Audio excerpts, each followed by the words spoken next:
حیدرآباد میں جو ندی نالوں پر قبضے کر کے عوام کی جان کو بارش کے پانی سے خطرے میں ڈالا جا رہا، پینے کے پانی کے لیکس قبضے کر کے عوام کو گرما میں جو پیاسا مارا جا رہا، ان سب کے دھندوں اور محلوں پر ہائیڈرا کا بلڈوزر چل رہا ہے۔ زیادہ تر یہ معاملوں میں پولیٹیشنز اور high profile V V I Ps involve ہے، جو شہر کے بڑے کاروباریوں سے مل کر لینڈ گریبنگ کر رہے ہیں۔ کوئی وقت کے ہر سی ایم کو اپنا فرینڈ بنا کر تو کوئی سی ایم کو ریلیف فنڈ دے کر کام پہچان رہے ہیں۔ لیکس پر قبضے کرنے کے لیے پولیٹیشنز شہر کے بڑے کاروباریوں کو کام دے رہے ہیں۔ مٹی ڈال کر لیک بند کرنے کے بعد اس زمین کو بیچنے اور پلاٹنگ کرنے کا کام پولیٹیشنز اپنے قریبی زمین کاروباریوں کو دے رہے ہیں۔ ایسے ہی انڈائریکٹ وے میں اقتدار پر موجود پولیٹیشنز اپنی ہرس و ذاتی مفاد کے لیے عوام کی جان سے کھیلتے ہوئے ہزاروں کروڑ کے مالک بن رہے ہیں۔ حال ہی میں حیدرآباد ایم پی جناب اسد الدین اویسی صاحب کے محل کے قریب شیورام پلی علاقے میں بم رکن الدین دولہ کے تالاب پر کیے گئے ناجائز قبضوں پر ہائیڈرا نے بلڈوزر چلا دیا۔ بلڈوزرز کی کارروائی کے وقت ایم کے ایم ایل ایز اور کارپوریٹرز کو کام رکوانے کی ناکام کوشش کرتے ہوئے دیکھا گیا۔ تب سے حیدرآباد کے غیور مسلمانوں میں فکر تھی کہ ایم حیدرآباد ایم پی عالی جناب اسد الدین اویسی صاحب اب اس بارے میں کیا کہیں گے۔ آج ایک پریس کانفرنس ہوئی اور اس میں ایک لیڈی جرنلسٹ نے دکھتی رکھ پر ہاتھ رکھ دیا اور اسد الدین اویسی صاحب سے وہ سوال کر دیا جس کا جواب سننے حیدرآباد کے غیور مسلمان بڑے بے چین تھے۔ لیکن اسد الدین اویسی صاحب نے ہمیشہ کی طرح سوال کے جواب کو ہوا میں گھما دیا۔ سوال کچھ کیا گیا تو جواب کچھ دیا گیا۔ آم کے بارے میں پوچھا گیا تو جام کے فائدے بتا کر اصل سوال سے بچ کے نکل جانا، یہ بہت پرانا فنڈا ہے۔ ملاحظہ فرمائیے۔ ہم دیکھ رہے ہیں کہ ریونت ریڈی جی بھی بلڈوزر کا ہی استعمال کر رہے ہیں، اس میں آپ کے ایم آئی ایم کے ایک نیتا جو ہے ان کا بھی نام آ رہا ہے کہ ان کی بھی زمین یا پھر انہوں نے بھی وہاں پر اویدھ طریقے سے ہم نے ہمارے کارپوریٹرز نے میئر صاحبہ سے کمشنر کے پاس جا کر وہ جو ہائیڈرا بنایا گیا ہے اس کو ہم نے بتایا ہے کہ وہ اس کا کوئی لیجسلیٹو لیگل بیکنگ نہیں ہے، اس کو وہ پبلک ڈومین میں ہے۔ اور پھر ہمارے ایم ایل اے کوثر صاحب جا کر چیف سیکریٹری کو بھی بولے ہیں، یہ بات ہم بولے ہیں۔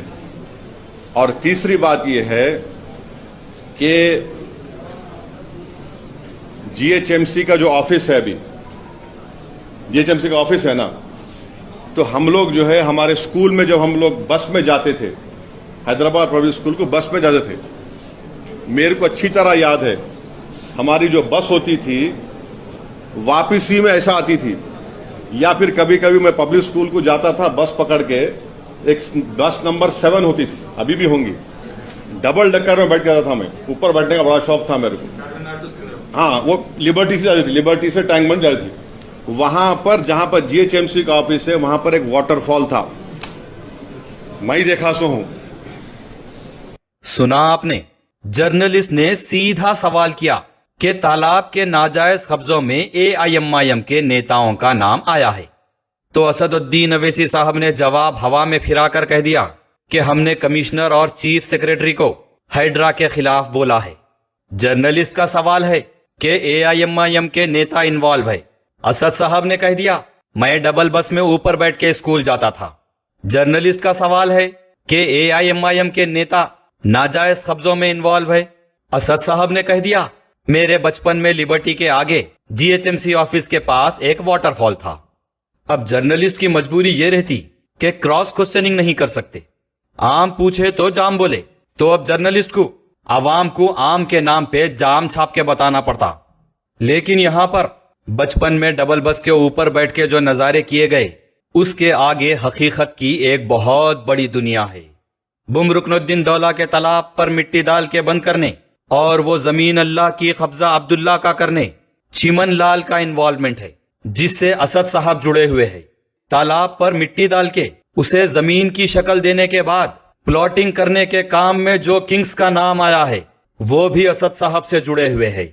وہاں 45 کے قریب قبضوں پر ہائیڈرا نے بلڈوزر چلایا۔ جس میں AIMIM بہادر پورہ MLA مبین صاحب کی 5 فلور کی بلڈنگ تھی اور AIMIM MLC مرزا رحمت بیگ کی 2 فلور کی بلڈنگ تھی جسے ہائیڈرا نے ڈیمالش کر دیا۔ تعجب کی بات یہ ہے کہ یہاں عوام AIMIM کی قیادت میں نعرے تکبیر اللہ اکبر کے سہارے 60 سال سے ڈیولپمنٹ کو ترس رہی ہے۔ 63% مسلمان غربت کا شکار ہو گئے۔ زر زیور زمین جائیداد بینکوں میں رکھ کر سود میں مبتلا ہو گئے مسلمان۔ زیادہ تر مسلمان شراب کے عادی ہو گئے۔ تقریباً مسلمانوں کے گھروں میں شراب عام ہو گئی۔ معمولی پیسوں کے واسطے ایک دوسرے کے مرڈرز کیے جا رہے ہیں۔ منوست اور غربت کا یہ حال کر دیا گیا کہ 1 کلو چاول اگر کوئی فری میں بانٹ رہے ہیں تو پیٹ کی بھوک مٹانے برقع پوش خواتین دن بھر لائن میں کھڑے رہ رہے ہیں، اور ادھر نعرے تکبیر اللہ اکبر کی بنیاد پر چند مہینے پہلے MLA اور MLC بنے اور چند مہینوں میں ہی ناجائز زمینوں کے قبضوں پر جائیدادوں کے مالک بن گئے۔ تقاریر سن کے تھالیاں بجانے والے، زندہ باد کہنے والے، نعرے تکبیر کے نعرے لگانے والے 60 سال سے صرف چند پیسوں کی غلامی میں رہ گئے، اور نعرے تکبیر کی بنیاد پر چند مہینے پہلے الیکٹ ہوئے MLC اور MLAs کے تالابوں، زمینوں اور جائیدادوں پر قبضے ہو گئے۔ یہاں محلوں میں 20-25 سال سے عوام ایک صحیح روڈ کو ترس رہی تو ایک روڈ تک نہیں بنا رہی، لیکن صرف چند مہینوں میں MLA اور MLC کے 5 فلور کے بلڈنگاں تیار ہو جا رہی۔ عوام کے کالونیز اور روڈوں سے کچرا نہیں اٹھ رہا، لیکن دیکھتے دیکھتے بڑے بڑے تالابوں پہ مٹی ڈال کے صاف کر دے رہی۔ اور ہمارے ہر دل عزیز MP صاحب ہائیڈرا